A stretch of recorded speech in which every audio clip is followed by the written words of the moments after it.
Hi guys, I'm Sage Valentine and I'm back here to review another episode of AMC's The Walking Dead. This time it's all about Season 7, Episode number 12, entitled Say Yes. Alright, so in regards to this episode, Rick and Michonne are alone together. They are out looking for supplies for Jadis and her garbage dump crew. If you know the name of Jadis's crew, definitely leave it in the comment section because at this point I still don't know who these people are. At one point they were coded as the Garbage Pail Kids on some of the spoilers, and then I think Entertainment Weekly was kind of calling them the Garbage People or something like that. So if you remember the name of this group, let me know. Okay, so the cinematography in this episode was gorgeous. I liked how the scenes cut from Rick and Michonne knocking down doors to lovemaking to gathering supplies to fighting walkers, because that's pretty much their relationship in a nutshell. It's not all romance. It's not all sugary sweet sappiness. There is some badassery in Raccoon. And on a side note, I don't ship Raccoon, but I support Rick being happy. I support Michonne being happy. It's all good. Me personally, I was on the boat for Rick, Daryl, and Michonne to get together. It's another ship called Rick's Own. But I knew it wasn't going to happen, but wishful thinking. And when Rick and Michonne got together, I was like, okay. Part of the ship got together. I'm cool with that. Alrighty, so Rick and Michonne come across these saviors playing golf, and when I watched the episode originally, somehow I missed it, so I'm glad that I caught it the second time when I watched it. And the saviors are fussing, and it's just like, I am so tired of hearing about Fat Joey. It's funny to hear these characters talking outside of Negan's periphery, talking amongst themselves, because you know good and well if they had said that in front of Negan, Negan would have blown his head, popped his top, whatever you call it. One of them probably would have been hit with Lucille, or they both would have been burnt, half face, full face, whatever Negan felt like doing at the time. And that scene was pretty funny, and it was also funny how Rick and Michonne stole batteries and a bag of pretzels from those two saviors. They were not paying attention at all. So Michonne wants to return. They've been gone for, I think, about a day and a half. And Rick is like, no, we need to spend more time together. Because literally this is the first time that they have been able to spend time together all alone without the rest of the group. So the scene cuts to the scene with Rosita. And I like how there was a close-up on her stitches. And she did them herself. I think she was sewing them up herself. And I'm just like, that's so badass. Because that had to be painful. And she basically tells Tara when Tara comes up, because Tara's like, oh, I would have done that for you. And Rosita's just like, no, I didn't want you to touch me at all. I could do this. I got this. So Rosita tells Tara that she can't wait anymore. She can't wait for Rick and Michonne to return. She's going to go out. She's going to find guns. If I remember correctly, she asked Tara in that scene, do you know where some guns are? And we all know that Tara knows, but Tara's still on the fence about telling the group about Oceanside, because she knows that there quite possibly will be a standoff, given the fact that that group told Tara that she cannot return again, or it's not going to be a pretty sight. Michonne has Rick's back. She saw a deer, and she heads out to shoot it, but it disappears, and Rick says that he owes her one. So I believe it was episode 4 when Negan came to visit Alexandria, and remember Michonne was out and she was doing target practice, and she accidentally shot that deer, so she brought it back, and basically she ended up having to give that deer to Negan, and that's when Negan made his famous quote. Well, I think it's his famous quote because it's his funniest quote, that he loves a girl that buys him dinner or brings him dinner and does not expect him to put out. I think that's one of the best lines written for Negan all season. I said one of. So Rick and Michonne come upon a carnival that is basically surrounded by a gate and filled with walkers who just want to ride the tilt-a-whirl, I guess.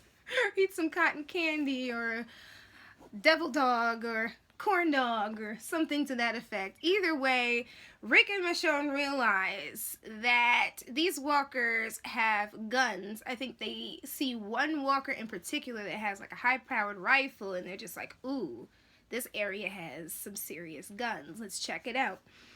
And Rick finds a whole bunch of shell casings, and he realizes maybe we're on to something. So in another scene, Rosita is off on her own. She's looking for guns because, again, she can't wait for Rick and Michonne to come back. She has to do something. She has to find some guns on her own. This is what she says. So she locates one gun, and as she's about to grab it, this bloated lady walker pops out, and Rosita has to kill her, and the sequence is kind of gross because I think she had to like cut her throat or something. All this dark blood was coming out of her, and I'm like, the one time I decided to eat while watching Walking Dead. Not that I was squeamish, but I was just like, ew, ew. But anyways, Rosita realizes after inspecting the gun that the gun is nothing more than just a toy gun. Sorry, Rosita.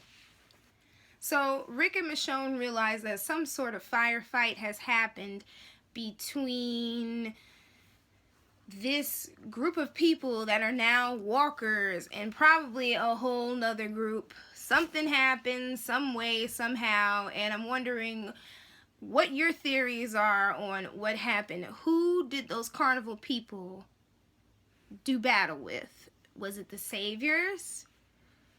Was it Jadis's group? Or was it a completely different group, i.e. the Whisperers? I'm just saying. Who was it? So, Rick and Michonne climb up to the top of this building, and Michonne decides to do a little target practice. You know, Rick kind of told her, egged her on to do it. So she's firing at these like milk bottles that are in this carnival game, and she's doing pretty well hitting them. And all of a sudden the roof caves in. Well, lo and behold, Rick and Michonne fall down, they're giggling, and they realize they are in a place that has all of these rations. So jackpot. Rosita returns from her gun search. She's feeling some type of way. In other words, she's not a happy camper, and she decides to take out her frustration on Father Gabriel. Now, I have my qualms about Father Gabriel, or at least I did up until season 6, when Father Gabriel really started stepping up and really started fighting. So I feel like Rosita should be angry at herself and not angry at Father Gabriel. Father Gabriel was trying to warn her. Even Eugene warned her that going after Negan would cost somebody their life, because more than likely Negan would essentially keep Rosita alive, because it's kind of clear that Negan kind of likes her, and would end up killing somebody else. And apparently she didn't believe Eugene or Father Gabriel, and then all of a sudden Spencer dies, even though that wasn't her fault, and Olivia dies. Yeah, that kind of was her fault for firing at Negan. And speaking of firing at Negan or shooting at him, she had the shot and missed. The only person she can blame is herself. And he was right when he said that he saved her life, because he did. Rick and Michonne start thinking about the future. What is life like after all-out war? One person is going to have to lead all of these groups because of the way that the world is after the Negan effect. This is me paraphrasing what Michonne pretty much said. And Michonne thinks that Rick should be the one in charge, which he is in charge in the comic books, and he's doing a very good job. Unfortunately, at this point, at issue 165, what's happening right now is not his fault. Not at all. So Rick reveals to Michonne that he wants to be a leader along with Michonne. He wants the two of them to lead together. and he says that they can take their time and they need to, or they could spend another day in this area because they're pretty much safe and they have all that food. And then Rick gives Michonne chili mac and cheese, and I'm sitting here like, I wonder how that tastes, because I've never had those two together. I've had them separately, but I wonder how that tastes together. We see Rick in another scene sitting up at night. He is worrying, stressing. Then we see Tara in the cutest scene with baby Judith, and basically in this scene, she is trying to make sense of why she should tell the group all about Oceanside. And she starts considering what will happen once she tells the group. And then, to paraphrase, kind of gives this "it's all for a good cause" speech to Judith, who is more concerned with the shell necklace, or is that the bracelet that Tara had and Tara gave to her. I thought that scene was so cute. Absolutely adorable. I love the baby that is playing Judith at this point. The other ones, they did a good job of this one, or these two, because they're twins, the best. So, Rick has this plan to control the walkers in the area, or control the flow. He decides that he and Michonne are going to move a car to this open space and kind of plug the space, but it kind of doesn't go well. And on a side note, Michonne's little shish kebab move, pushing her katana through the heads of those two walkers, it's badass. Michonne has some badass kills in this season. But anyway, all of a sudden, after Rick and Michonne are able to get some walkers out of the way, one of the walkers somehow gets stuck with some rebar or something that's sticking out of one of the cars, and because it's a car like on the side or something, and the next thing you know, this walker starts firing at them. And when I first watched the scene, I was like, is somebody firing at them? Like, what the hell is going on? But it was just the walker. And even on The Talking Dead, they also explained, I think it was Denise Huth, I think that's her last name. She also explained that it was the rebarb that caused that, and it wasn't a person shooting at them. Okay, so all of a sudden, Rick is pushing the car, and then Michonne comes up from behind, and she is pushing from the back, and then Michonne tells Rick to get inside and worry about steering, and then the brakes fail. Michonne ends up in the back, well, not even the back seat, she was in the trunk at that point. She had to jump in the trunk, and then Rick was in the car, and he's basically surrounded by walkers, still sitting in the car with Michonne in the trunk, and both of them are okay. And then the next thing you know, Rick and Michonne emerge from the sunroof, and they jump over to this gate that's surrounding one of these rides or something like that. And somebody on The Talking Dead was wondering how the heck did Michonne pop out of that trunk, and I forgot who it was who answered that question, but I do believe that she took that katana and cut the crap out of those seats or something and shimmied her way through the hole that she made. So Rick and Michonne decide to battle the walkers, but in order to do it, they have to split up. Like, Michonne ends up in one area with, like, a big group, and Rick has a big group, but Michonne is holding her own, and Rick is doing well, but then he gets distracted by a deer. The very deer that Michonne saw, and it disappeared once she got her gun.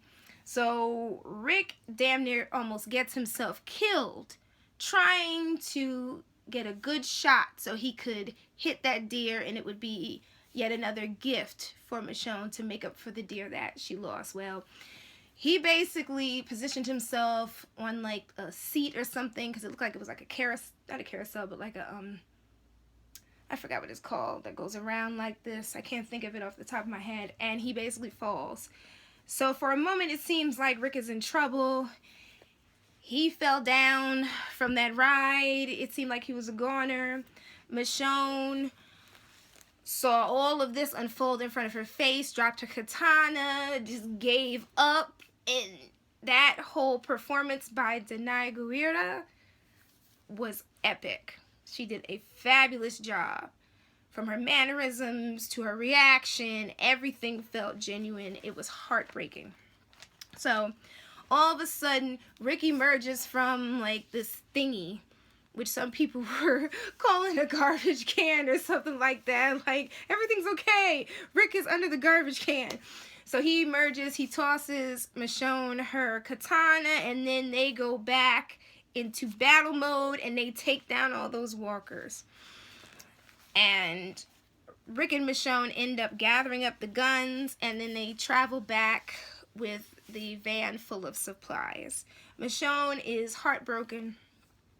Rick pulls over his car, or the van, and he tells Michonne, listen, I haven't been sleeping. I've been thinking about what we lost and basically who they lost. And he says that we are going to fight all-out war, and they're going to end up losing people. And even then it will be worthwhile. And then he starts talking about how he and Michonne and the group are all making a future for Maggie and Glenn's baby and baby Judith, and they forgot about Carl, but Carl's basically almost a grown man anyway, but I get what they were saying anyway. Michonne says that she cannot lose him, and all these people on social media are like, Michonne is weak, she needs to go back to the badass that she was before. I'm like, Michonne is still badass, but she's human, so she has feelings. And I think a lot of people look at Michonne like she's nothing more than a killing machine instead of a human being, because even comic book Michonne broke down after a while because she couldn't take it. And there was a scene, if I remember correctly, in the comics where Rick consoled Michonne, and I believe it was after, spoiler alert unfortunately, because this does happen in the comics, it was after Ezekiel died, and Michonne tried to be strong, and she pretty much broke down, and she talked about in that scene that Rick was like her best friend, and she loved Rick, and it was a really sad scene in the comics. But anyway, Rick starts talking about how he and Michonne can go on with and without each other, and Michonne is highly upset. The Raccoon fans are like, no, Rick, don't say that. I'm just like, listen, this is Rick's way of encouraging Michonne to keep going regardless of what happens. He's basically doing the same thing that Michonne has been doing so far this season. So Rick and the crew head back to the garbage dump to deal with Jadis and her garbage people, and she drives a hard bargain. She claims that the guns that Rick and Michonne and the crew brought her and her people are not enough. They need more guns. And in this scene, I agree with Tara. Like, come on. They almost got killed getting these guns. Like, it should be enough, but no, she wants more. And in the end, Rick and Jadis agree to a deal, whereas Rick will keep 20 of the guns to find more guns for Jadis. Meanwhile, he will get to keep the Wirecat, because Jadis noticed that her Wirecat was gone and she wanted it back, and Rick was like, hell no, you're not getting it back. And I think Rick and Michonne were talking to one another a few seconds later, and I think it was Michonne who said they have a few more days until what comes next. And by what comes next, they mean all-out war, or the battle with Negan. Tara tells Rick that she has something to tell him. In other words, she's going to tell him the story of Oceanside, and one can assume that the group with Rick and Michonne included and Tara are going to end up traveling all the way to Oceanside. So Rosita traveled by herself all the way to the hilltop to ask Sasha for help. And what she needs help on is what I'm calling Operation Kill Negan. Sasha agrees to help out with Operation Kill Negan, but she wants to be the person to take the shot. And Rosita got her a serious sniper gun. Or should I say a serious rifle.